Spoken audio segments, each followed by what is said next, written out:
அனைவருக்கும் வணக்கம். என்னதான் சட்டத்திட்டங்கள் கடுமையாக்கப்பட்டாலும், காவல்துறை தன் பணியை செஞ்சாலும், தனிமனித ஒழுக்கம் இல்லாத வரைக்கும் இந்த நாட்டில் பெண்களுக்கும் குழந்தைகளுக்குமான வன்கொடுமைகள் நடந்துக்கிட்டு தான் இருக்கும். அதில் மாற்றுக்கருத்தே இல்லை.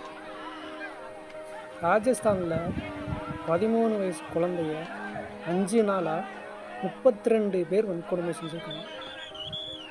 இதை சொல்லும் போதே உடம்பு காலெலாம் நடுங்குது.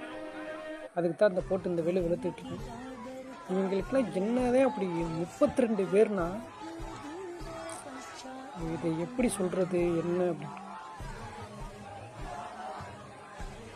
நீங்களெல்லாம் கால் கையை உடைக்கக்கூடாது, ஆனால் தூக்கலையும் போடக்கூடாது. இவங்களுக்கு நரகம்னா என்னன்னு காட்டுது. ஒவ்வொரு நிமிஷமும் இவங்க அதை அனுபவிக்கணும். வாழ்க ஜனநாயகம்.